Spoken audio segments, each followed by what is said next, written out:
Don't let me stray. Please guide my way onto the path of my being. Allah, subhanahu wa ta'ala. Allah, I'm calling your name. Oh, Allah. Assalamu alaikum wa rahmatullahi wa barakatuh. Welcome to another live episode of Let's Talk on your favorite channel, Huda TV. I'm your host, Arkham Rashid. Consultation is a sunnah of the Prophet sallallahu alaihi wasallam that we commonly forget to act upon.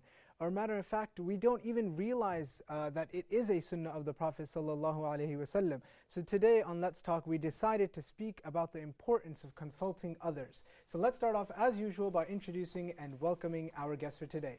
On my right hand side, brother, if you can give us your name, where you're from, and a little bit about yourself, go ahead. My name is Omar Dunlap. I'm from the UK, studying here in Egypt for about 10 months now. All right, Mamadou, you've been on the show before. We're looking forward to this conversation. But I want to ask you, you've been here for 10 months now. Last time we had you on, you were only a couple months into Egypt. How are you enjoying Egypt? Alhamdulillah, it's quite different to the UK, but I'm still enjoying it. Okay. All right, we look forward to seeing you on many more episodes, inshallah, and looking forward to this conversation. Inshallah. All right, brother, next time, if you can give us your name, where you're from, and a little bit about yourself, go ahead. Yes, sir. My name is Yusuf Kroma. I'm a native of Philadelphia, and I'm relatively new here in Egypt as well, studying Arabic and Quran, with aspirations to attend Al-Azhar, inshallah. Okay, inshallah, may Allah make that easy for you. And how are you finding Egypt so far? Alhamdulillah, this is Dunya, man. You have to love Egypt. All right, Yusuf, we're looking forward to this conversation as well, inshallah. Likewise. If I can come over this side, brother, if we can get your name, where you're from, and a little bit about yourself. I can actually introduce you myself. My name is Idris. I'm also from the States, from in Maryland, close to you, your home. And I'm here teaching English, studying Arabic, memorizing Quran, and trying to benefit all around. And Idris, you've been here for a while. How are you liking Egypt? I take it as it comes, you know, the good and the bad. So. All right, yeah, that's true. That's how you have to do it anyway. So Idris, looking forward to this conversation, and we have you on every week, and I can introduce you myself, but it's just part of the show. No problem. I enjoy coming, and it's always a pleasure to come. All right, it's a pleasure to have you on as well. Brother, next time, if we can get your name, where you're from, and a little bit about yourself. Yeah, my name is Omar Khalid. I work in writing scripts for TV programs and translation. I'm an Egyptian citizen, and I always enjoy being here. And we always enjoy having you on, Omar. Omar, I want to ask you, how are you finding Egypt? Well, for 30 years now, that's enough. All right, Omar, we're looking forward to this conversation. So guys, let's start with a very basic question. What is meant by consulting? When somebody says, well, we should consult people in this, I mean, there's different levels to it. There's personal consultation, and there's obviously, as an institute, or as an we can say, for example, governments, institutes, any sort of organizations, they need to consult people as well. So generally speaking, what is meant by consulting? Mama, if we can start with you. Generally speaking, consulting, well, I think it's always interesting to see where the word comes from. Yeah. So consulting is derived from Latin, which means to discuss. But however, there is a condition on this. Not to discuss with anybody. Yeah. It's discussing with someone who's an expert in that field. So if I want to, and just to kind of, I think, stray away from the general point a bit, many a times people will never go to a scientist for something wrong with their body. They'll go to a doctor. Where same with Islam, people are faqirs, people are usulis, people have different sciences. So that's my thoughts on that. Okay, so you need to consult the person who has experience in that field. Exactly. That you want consultation in. Okay. Yusuf, I'm going to come to you. What's your thoughts on that? What is consulting to you? Yeah, I find that Shura constitutes of 4 cardinal principles and the Islamic perspective of social political organization. And the other 3 are justice, equality, and human dignity. So the Shura is predicated on assuring that all persons in a given society can acquire civil rights. And the second is that these, the things that are governed by the Shura, that they equate to equality amongst the citizens, that it represents the majority, that each citizen in a society has their voice articulated, and that justice, equality, and human dignity are actualized in society at all times in personal and public lives. Meaning that sometimes, particularly in the democratic government, you'll have laws that are just on books, just on paper, but they're not materialized in society. So within Shura, within Islam, we want to see these things not just on paper, but that they're actual implemented in the lives, the personal and public lives of the people. Okay, all right. So he gave us a translation. He gave us categorization. Idris, what can you give us? For me, I guess I can. It's pretty much. It's like the brother said. It's to seek the opinion of knowledgeable people. Yeah. But there's also a second aspect to it when you think about the different angles of it. For instance, it's considered shura for a husband to seek the advice of his wife. Yeah. It doesn't mean that she's the knowledgeable person in whatever he's asking, but the fact that she may have knowledge in something that he may not. Yeah. She may see something that he may not. So you can have shura with non-knowledgeable people, but it depends on the situation. Also, leaders can have shura with the people, just to see the general feel of the people. Yeah. Not that he's going to ask their advice, but this is the type of shura, learning about the people so that he can make decisions. So it's also about being open to different perspectives, we can say. It's about knowing, basically. For the people who have to make decisions, they need to know. It's a terrible situation whenever you have people who make decisions, who have authority, and they're so out of touch with the people who they're making the decision for. Sure. It's a terrible, terrible thing that happens. And it's often so much what happens today where, unfortunately, it's widespread. We can see the effects of that in Islamic institutions. It's widely spread. Exactly. I mean, you always have the committee that runs the institution so far away from what's actually happening, especially with the youth, that gap that's there. Omar, what's your thoughts on this consulting? Yeah, sure. For me, consulting others is very important for a very great thing, that not to be arrogant. Okay. Why? Because if I think that I know everything, so that's going to make me feel like I'm aloof from others, I'm just talking from an ivory tower, and I'm going to be isolated from reality. So that's going to give me the chance to understand new forms of reality and so on. Like even if I don't consult others, I know it's a little bit different what I'm saying, but even reading books of other people who have maybe a little bit different opinion from me, it's a little bit of consulting other opinions too. So there are different outlets also of consultation in this way. Yeah. Okay, and there's two things I want to, or two angles I want to come at this from. One is a religious perspective, so consulting people or the shura system in Islam, that's a part of our faith, that's a part of the sunnah of the Prophet ﷺ. And the second thing is we want to deal with the reasons or the benefits a person, like the reasons why somebody should consult another person and the benefits of consulting another person. So let's start with the reasons and benefits first, and then we'll get into the Islamic aspects, try to bring some of the ahadith and some verses from the Quran that deal with the shura. Momadou, let's start with you. What are some of the reasons a person should consult somebody, or some of the benefits, whichever one you want to speak about? Just to echo what Idris said a bit, I feel like everyone has their own ontological perspective. For example, what that means is, if I say, for example now, I'm cold, you might interpret that to mean he wants a jacket. Yeah. Someone might mean put the heating on. Someone might understand that to mean get him a drink of tea. So just in that or just you're a cold person. Or just I'm a cold person. But in something so basic, you could have a variety of opinions, and those opinions makes the advice or the decisions you're going to make after that. They inform those decisions and makes it more rich in that way. So I find that the benefits are kind of endless in consulting, because you might not see something, and someone else sees it, and then now you've made a decision based on what they've seen or what they helped you see. Okay, so it's basically, it brings in another perspective. And helps you understand better as well. Yusuf, what's your thoughts on this? What are some of the benefits or some of the reasons a person should consult another? I think the beauty of our creation, that we were created in different tribes and nations, that we may come to know one another.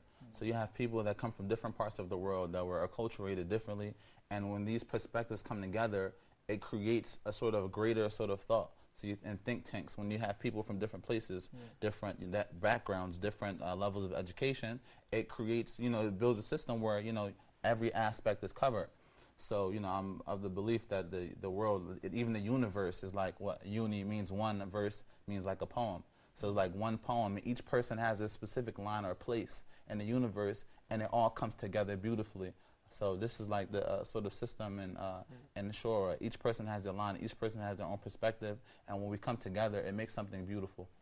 And it is important because it's not a one-man show, whether it be an institute or just something small, like a local community getting together and deciding something.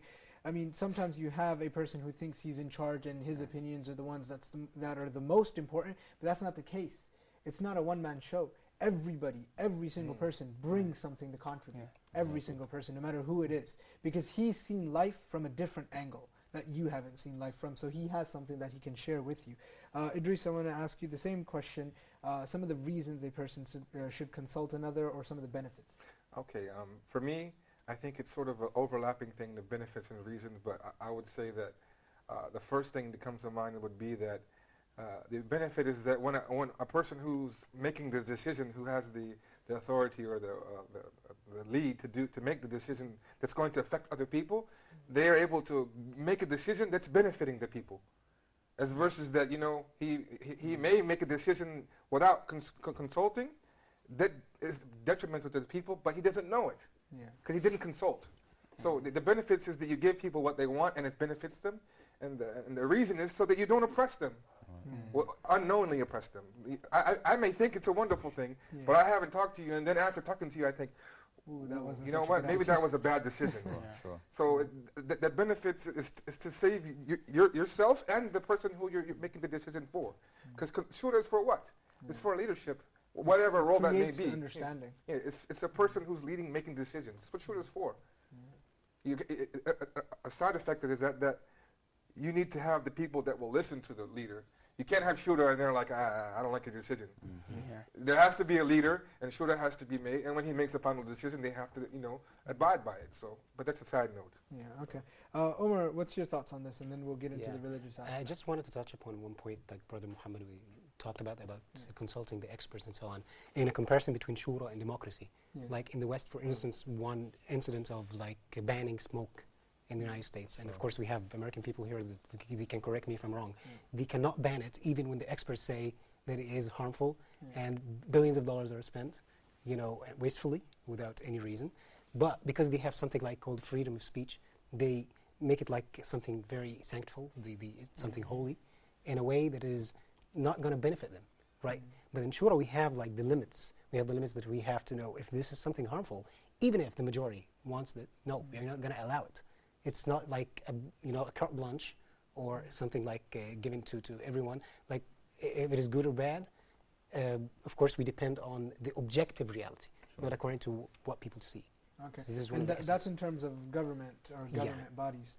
Okay, now let's take this from a religious perspective. Let's look at consulting others in the light of the Sunnah, in the light of the Quran. Mohammed, let's start with you again. Well, I mean, from the very foundational text we have the Quran, a Quranic injunction that says, ask if you do not know. Ask those, if you do not know. So from that, it almost immediately tells us that we should be looking to people who have knowledge, looking towards our scholars. And I feel like it's, again, reiterating what I said before, it's kind of upsetting that people will, when it comes to Islam, it's a free-for-all. Anything else, when you have an ailment, something's wrong with you, you go to a doctor. You want to do a business transaction, you go to a lawyer, whatever. But when it comes to Islam, no, I'm going to go to Google and just check for myself. But no, Islam is a tradition. And the reason why I remember Hamza Yusuf made an excellent point one point. He said that, why is it our Quran we know what it sounds like? Because we have preserved the tajweed, we have preserved the way it sounded. Whereas books that are in Latin is a dead language, no one speaks it anymore. So similar to that, we have preserved tradition of teaching and learning and passing down generations. With our hadith books, we have knowledge that goes back to the Prophet ﷺ. So I kind of feel like, from a religious perspective, throughout Islam, we're told to consult those who have knowledge. Okay, yeah, and that is a verse from the Quran. Yusuf, can you bring us into the light of the Quran and Sunnah as well in this case? I think it's an extremely profound thing in that our Prophet Muhammad ﷺ, we know that he was preserved by Allah, as Allah Ta'ala said in the Quran, that he doesn't speak of his own desires, rather it's revelation from Allah subhanahu wa ta'ala. So to be honored in that regard, but to still seek shura from his companions, it speaks to the magnitude of shura in Islam. For an example, after the Battle of Badr, when they had the captives and the Prophet ﷺ was trying to figure out what to do with the captives, he asked his companions. And within that context, you even had opinions that differed. Now this is major. Imagine the Prophet ﷺ agreed on something, you say, you know what, I think it should be something else. This is something that's major. Some of us are even afraid to disagree with our leaders because we'll be shunned and shamed.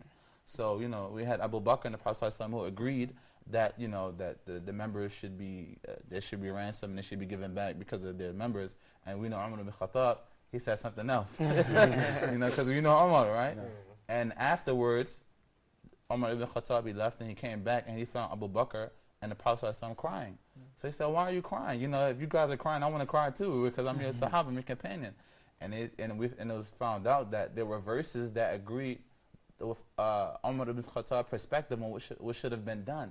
So we found the beauty of Shura in that the companions had differences of opinion, but they still coexisted. And they weren't afraid to disagree with the Prophet ﷺ, you know, general things that were done within a society, and it was done in a peaceful and respectful manner. Yeah, and Allah subhanahu wa ta'ala says in the Quran, وَشَاوِرْهُمْ فِي الْأَمْرِ, that consult them.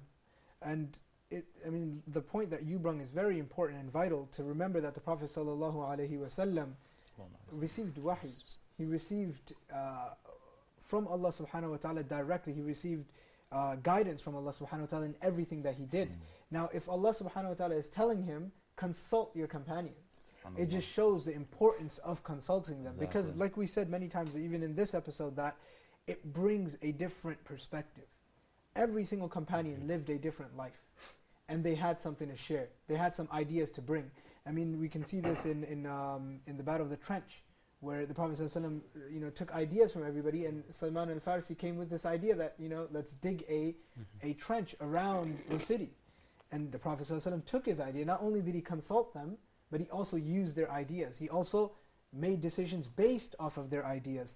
Idris, what about bringing us some religious perspective on this as well? Yes, I mean, the seerah is loaded with, you know, incidents where he consulted with his Sahaba, his wives. So we can make an entire show on that, on this topic actually. So I won't talk about it too long, but one that comes to mind is the one where he consulted with his wife before the Treaty of Hudaybiyah, when they were there and the Sahaba were disappointed.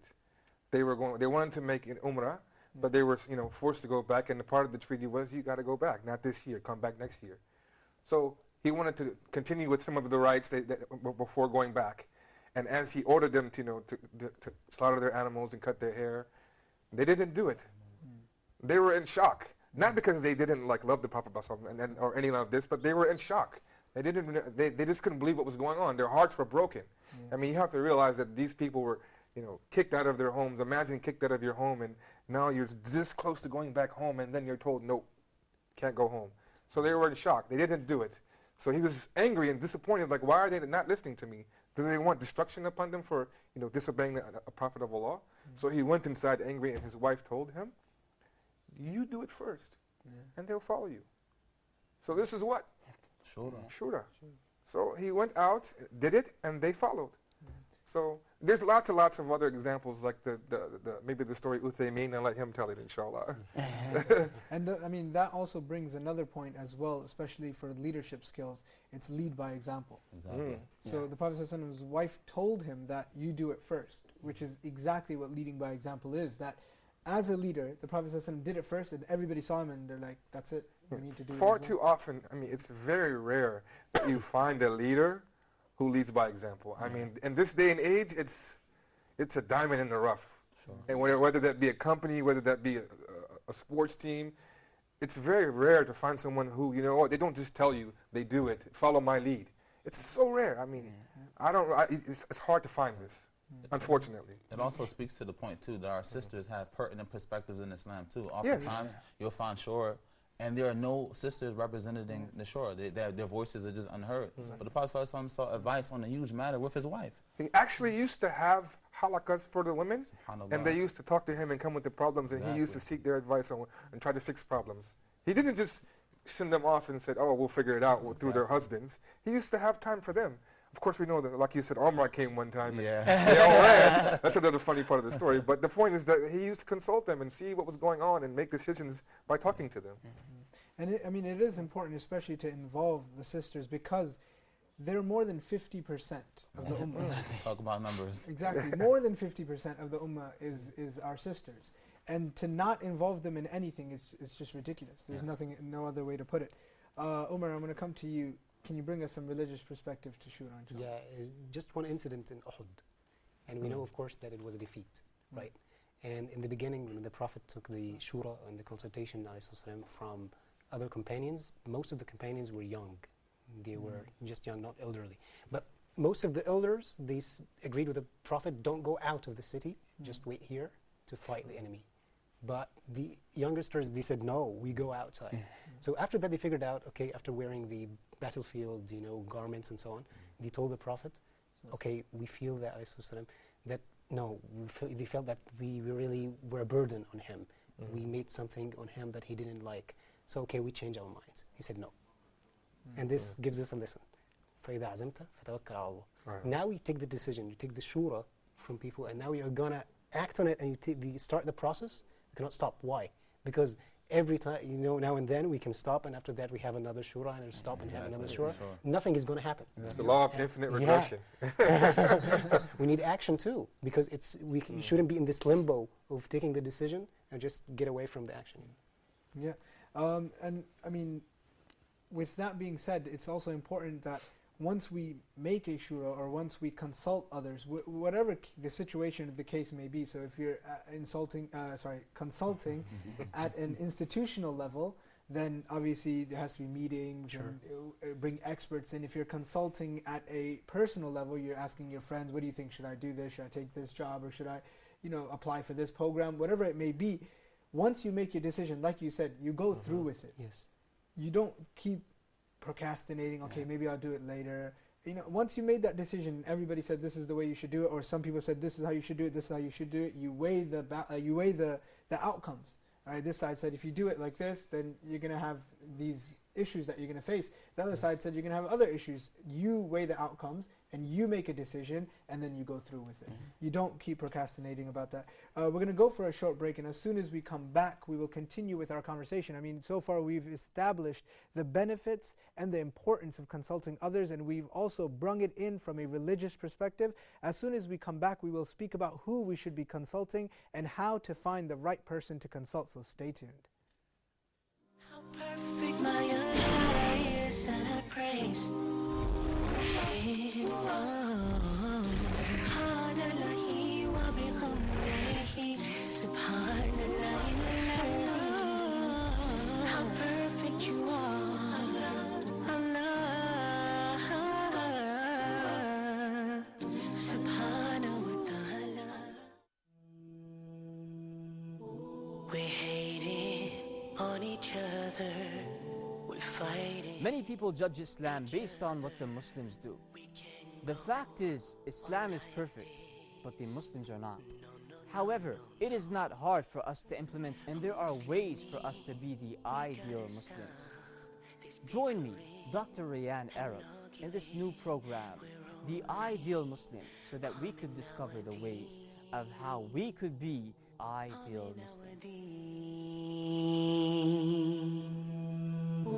Why are we fighting each other?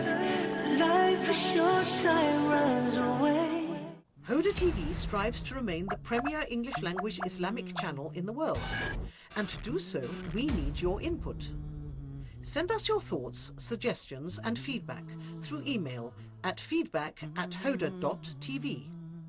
Huda TV is committed to helping others, so why not help Huda TV share the message of Islam worldwide?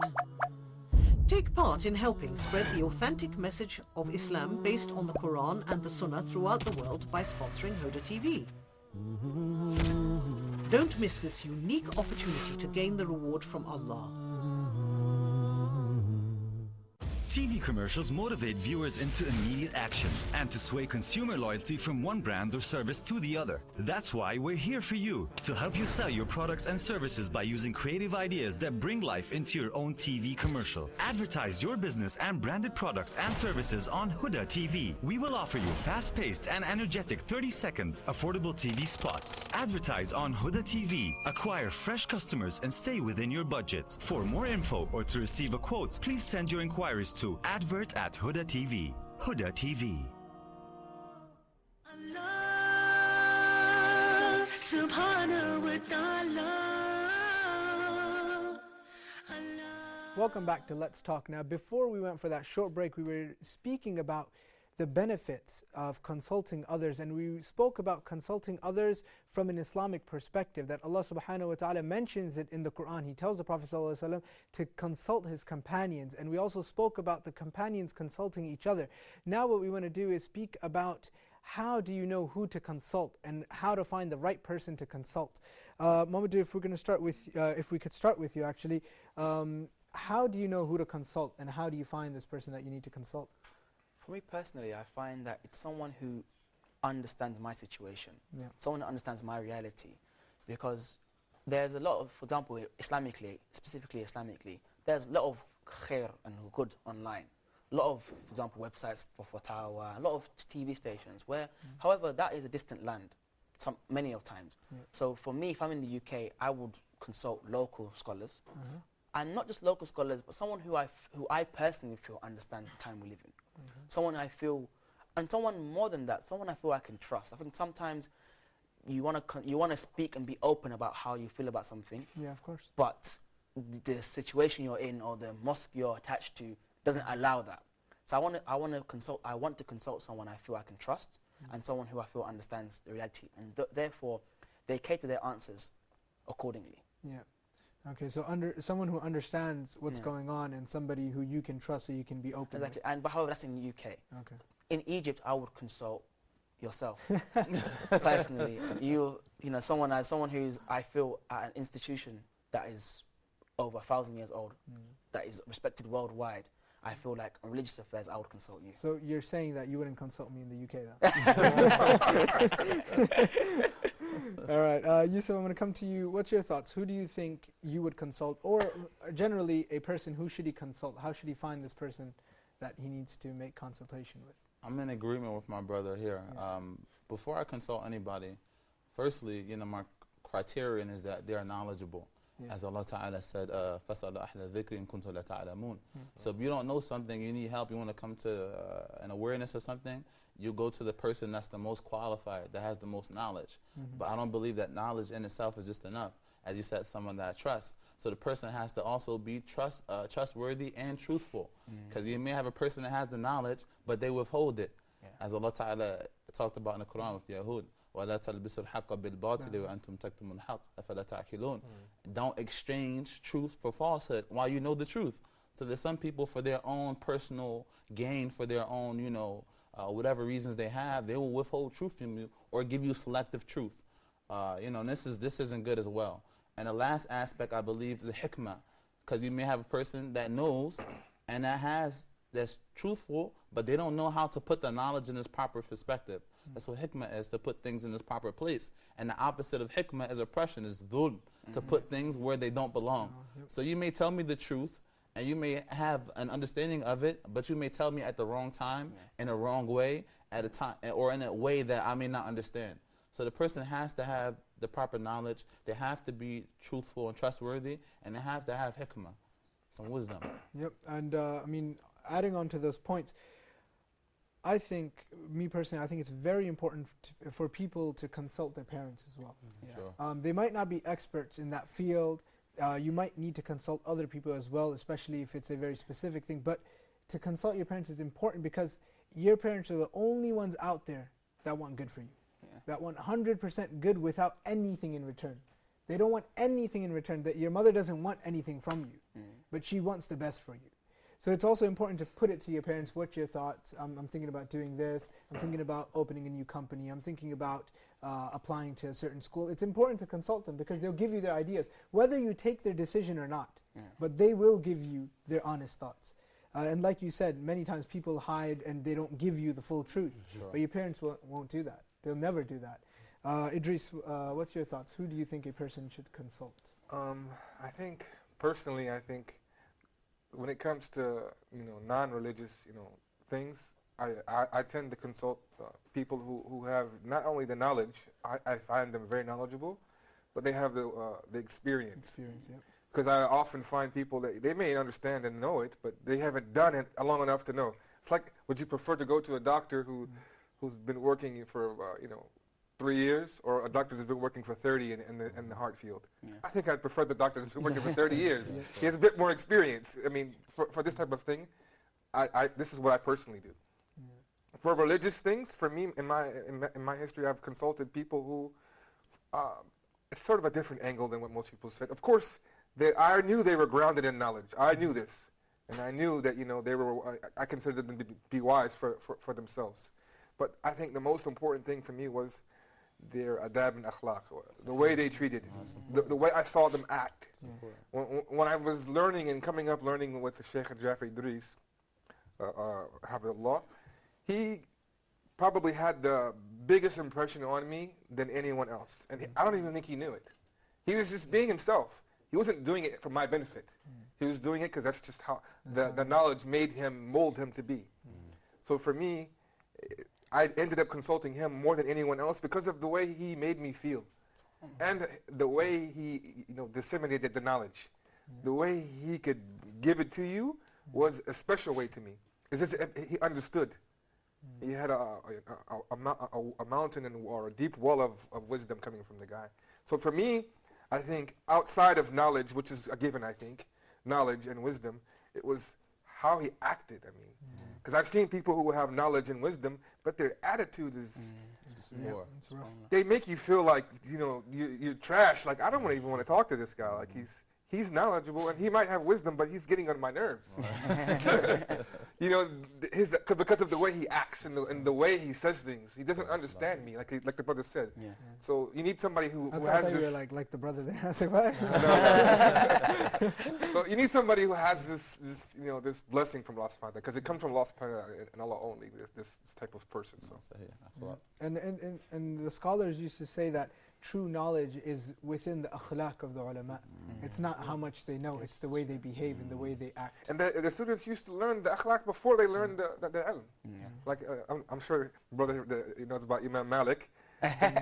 Many stories about how people learned from his akhlaq before they even took anything from him. He's one of his, just kind of echo that point, his main student, Abdurrahman bin Qasim, said, I spent 23 years with Imam Malik, 22 years I studied adab, and 1 year I studied ilm. Yeah, because it's the most thing that and people don't understand the weight of adab and akhlaq on the Day of Judgment. Everything you know and do may be trumped by the way you acted. So your behavior is tremendous weight. After La ilaha illallah, your behavior is a massive weight that's going to be held accountable for. So you need to be careful on how you act and treat people. There's a brother I know, I won't mention him because I don't want to put him in the spotlight. This recently, he had a problem with trash. And this is something that I've personally had the same thing, but it just reminded me of how things are. The people would put trash out in front of the house. An animal would come and bust the trash open, and trash would be everywhere. The people wouldn't care. So instead of going there and saying, what's wrong with you stupid people? Don't you see this trash? Fix it, clean it, come up with a solution. Instead of going there and admonishing them, the brother went and bought a trash can and gifted it to them. So they took it as like, oh wow, I didn't even think about it, they felt like embarrassed, a blessing, and they actually probably, from what I understand, they changed, and they made things better. So this is what wisdom is. You need this in your life. You don't need somebody who just throws that at you and here, you do what we want with it. Yeah, and it's true, and it also shows the person that you care. Yeah, it's not just don't do this, don't do that. I never felt that my teacher didn't care for me. He genuinely cared for me, and it wasn't an act. He genuinely really cared. Omar, I want to bring you in on this conversation as well. What's your thoughts on this? Who should a person consult? Okay, brothers, of course, here said so many important points, like knowledge, truth, and so on and so forth. But just one last point that came in my mind is from when the companions went and in the beginning when they embraced Islam and they pledged allegiance to Islam and they embraced Islam, they used to say, after La ilaha illallah and so on, that we are not going to be afraid to say the truth in front of anyone. Of course, I'm paraphrasing the words. So why is this very important? Because sometimes when people in an organization or in a country or in any place, they become sort of like a cult, even when they are good people. So, yeah, of course. And they can be affected by this like loyalty to the team or to the group or the cult. School or so on, and they forget about the truth. And I think this is one of the essence of whistleblowers. like they have it in the West. Yeah. Right? Of course, it's on papers and in the Constitution, but they don't do it. Like for instance, Edward Snowden and so on in America and so on. But the point here is that we have this in Islam. That we have this is one of the essence of Islam, because it's part of when they go to the Prophet and say, we pledge allegiance to the religion. And we are not going to know the truth, even when somebody is knowledgeable, even if he's being, truthful. If he's afraid of saying, okay, there is public pressure, I can't, so I'm going to just keep my mouth shut, I don't want to get in trouble. So I think to go to these people, it's also one of the most important points. Yeah, it is. And I mean, all these points, I mean, generally speaking, when people think about consulting others, it's usually for major steps in their life. Yeah, sure. And we need to remember that consulting others is not only in major steps and not only in major decisions, but in everything in life.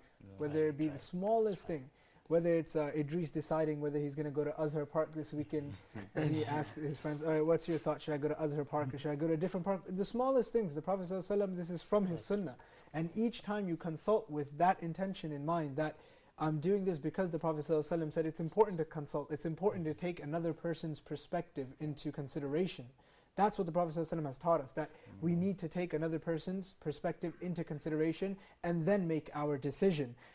If you do that with that intention, that it's the sunnah of the Prophet ﷺ, you'll get reward for it. Not only will you get reward, everything would become easier. I mean, if you consult your friends before going out or deciding on a restaurant, then everybody would be happy. We all decided on the place. We all made this decision together. What's you guys' thoughts on that? I'm in total agreement with you, and I think Prophet ﷺ was only taught from revelation, but he was empowering the people around him. Once you empower people around you, they feel a part of the thing. They feel more willing to get involved, and I feel that's so important. I feel like many institutions today have a top to bottom approach. We make rules at the top, and that's it. Many government officials, government stances in the West, and we're going to decide, and that's it, and the people are going to listen. And that's when you get people disagreeing and people, rebelling. And naturally, the nafs of a human being is to rebel. And natural thing, once you're told all the time, do this, do this, do this, don't do this, stay away from this, I'm going to do it then. And I feel like that can also be brought into the relationship with kids and parents. You find the parents that always tell their kids, just I don't care, you just be quiet, do this, you listen to me, I'm the dad, that's it. The kids go way off the rails quicker. When you have a relationship with your kids that are, we can talk about things. I take your advice, okay, Father, I didn't really like the way you spoke to me then, can we, you have an understanding with your parents. That creates a healthy relationship between you. So I find that really beneficial. Yeah, and I'd like to reiterate that to the audience, that especially the parents that are watching, that it's very important, like Brother Momadou said, to take that into consideration, that your child might have a different perspective on something, and to ask him, okay, what are your thoughts? Did we do this right? Should we do your homework like this? And you never know, it might make your parenting or parenthood itself a lot easier for you. And the same thing goes for children, that whenever you want to make a decision, remember your parents. Your parents need to be consulted. You need to ask them, what's your thoughts on this? And they will share their ideas with you. So it works both ways. It's connected. The parents and the children, they can work with each other. And parents many times don't realize it, but it makes their parenthood a lot easier if they consult the child, if they ask him. Yes, Idris. I'd like to add, and I'm not trying to be like the mouthpiece for no, don't worry about it. Husbands and wives, but I think it's very important in this day and age where we have the male chauvinist, who thinks that he's given the position of leadership, and that he's going to decide for his family, with an iron fist, and he doesn't consult his wife. Yep. And that's against the sunnah of the Prophet, not to interrupt. It definitely is. So I think I would advise husbands, please, you don't have to always do what she says, but hear her out. So when you hear her out, she'll respect your decisions more. She may not agree with you, but if you actually listened to her and gave her an ear, and then you told her, no, I don't want to do that, I'm going to do this, and you told her why, she'll respect you. She'll follow you. This is from the sunnah. This is why that people followed Rasulullah, because he didn't treat them like, do what I say, man. I don't care. I have to explain to you. You have husbands like that are like, this is how it is, and I don't care. I'm in charge. This doesn't foster someone to follow you. This is terrible leadership skills. There's nowhere in the Sunnah that you'll find this kind of behavior. People take this, I'm the leader of the family to the head, and they don't realize what that really means. what it entails. It's a lot more than just making decisions, what you feel like and you want. You know, it's a big problem in the Muslim community, right? I think right now. Yeah, and many times people think because of cultural expectations that it'll take away from their manhood. Yes. Or it's not manly to do that. Why should I consult, you know, my wife? Why should I ask my children? You know, I'm the man of the house. But the Prophet ﷺ, he's the best man and exactly. the manliest man on the earth. He consulted his wives. He consulted, you know, his companions. He consulted people, and this is from the Sunnah. The Prophet ﷺ showing us how to be a leader, and we know that throughout history, the Prophet ﷺ was the best of all leaders. So if the Prophet ﷺ did it, it doesn't take away from your manlyhood or your manhood. It doesn't take away from anything. It's just a cultural idea that we need to get over. My last question for you guys, it's a tough one, but it's very important because it's what we're facing now, which is how can we change those institutions or those leaders that don't consult with people? So let's speak about an institute, for example. No names, just an institute. Let's call it Islamic Institute, right? Because it's usually the Islamic ones that don't consult. And now this institute, the people who run it don't consult the people they're trying to cater for. So say it's for the youth, and the people running it are all about 40, 50 years old, and they have no idea what the youth need or what the youth want. They have no idea how to deal with the youth. How do we change that mentality? How do we get to them? Whoever wants to start that one off. I'll just say briefly before ahead. I let expert brothers over here, a lot younger than me. I would say that they need. Oftentimes, older people tend to be hard-headed because they don't like change. They're used to doing certain in a certain way. They don't like being told that this is probably wrong. They need to first of all be humble. And realize that Allah subhanahu wa ta'ala is the one who's controlling everything, and that everyone should be humble. As the brother said, that shura should make you this is the point of making shura, to make you humble. And on top of that, if they're not listening on that level, you could probably have someone who's smart enough to analyze what their decisions are and the results of it, and present the results. This is what you have been deciding, this is the result. This is what you have decided, this is the result. So that it's plain and clear, you're not doing it right. Are you going to continue? Or are you going to change? So if you present it to someone, they might have a chance to come around and say, okay, I see where I'm going wrong. But the problem is, we don't have the people who are wise enough to, okay, this is a decision, what's the result, and face them. Everyone's just like, well, they're in charge. And it also needs to be presented, like you said, in a rightful manner, we can say. Exactly. For example, if you just tell them, well, you're doing it wrong. Who do you think you are? I've been doing this for 30 years. Exactly. You're coming around, this 17-year-old dude come and tell me, come with concern. Exactly. It needs to be conducted, or your concerns have to show that you actually care about moving forward, not that you want to prove this person you want to usurp power, get rid of them. That's the first thing they usually think is that he's trying to get rid of me. The people who are in charge, they get the sort of, we call it punch drug law, they get that, they're used to being in charge. So anyone who comes and questions them, sometimes they end up think that, oh, he's trying to get rid of me. This guy doesn't care, he just wants to be in charge. But you have to come with an attitude that this isn't your agenda. I don't want leadership. I just care about you. I care about you. And that may be a way one way to start changing it. Yep. I'm sure there's other ways that brothers might have. So, who wants to go next? I think the time of the Prophet and the companions was exactly the opposite. They didn't feel that it was intimidating to consult. Not only to consult, to give the mantle, to pass the mantle to Somebody the youth. people. They used to do this. The Prophet, and it's famous, of course, for all of us. The companion Usama. Right, radiallahu anhu, may Allah be pleased with him. He's about 17 and he's leading an army. Okay, so now I'm 30 and maybe I don't know how to run a marathon or to do something minor. So giving us like the speciality and to make us train to do to carry responsibility and so on, it's very important. And I think for the leaders in these Islamic institutes, they have to know that if they want to follow Islam in these points, they have to follow what the Prophet used to do, and that is another part that's from the Sunnah as well. Sallallahu Alaihi Wasallam. I'm going to come over to you too, Mamdou. I do think that, I agreed with what Idris and Omar said, but adding to that is that a realization needs to occur in the minds of older people, in the sense that people are going to not leave Islam, but people are going to, there's been a whole generational shift Yeah. Whereas I'm not sure, but I'm pretty certain that the previous generation was, they were told this is how we do it. People could still get beat in schools in the UK in the last generation. It wasn't, things were very different.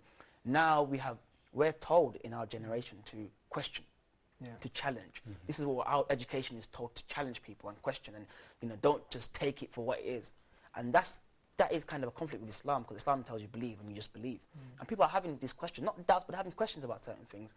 If you're going to have the mentality of, we're older, we've been doing this, we understand the deen more than you, you have no right to question it, people are going to end up boycotting the mosques, leaving institutions, and not being engaged with Islam. If you're going to have an open arm approach, saying, we're going to embrace you, come with your question, let's sit, let's reason, let's talk, over some density or something. We can reason and talk. That's going to be a much more effective way of moving the community forward. Yeah, it is. Yusuf, we're out of time, so I'll just give you a minute to, inshallah, share some of your thoughts with us as well. Yeah, sure. Any successful businessman know that the power and the strength within the company is within the individual within your company. Yeah. One of the things that made the Prophet so successful was that he empowered his companions. So as a leader, you should know that having followers is a liability.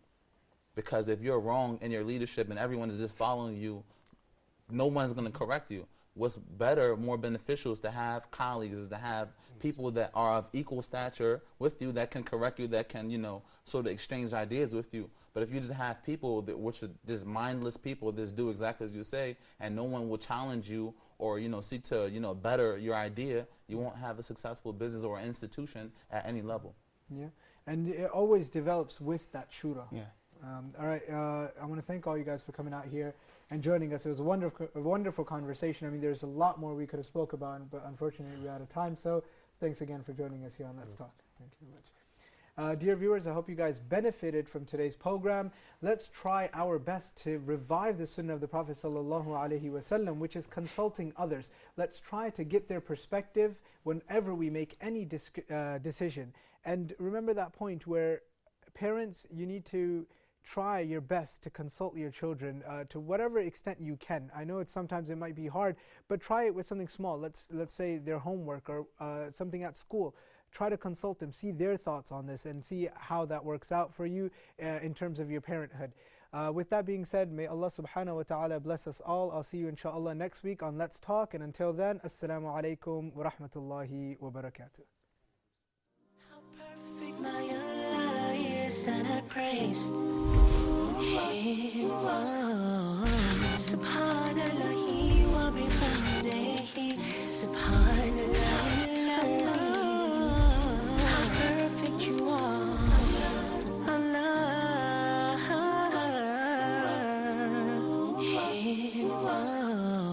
Subhanallah wa bihamdihi, Subhanallah. How perfect you are, Allah. Subhanahu wa ta'ala, Allah,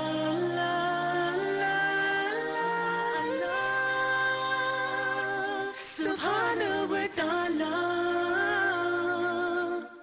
Allah, I'm calling your name, Allah.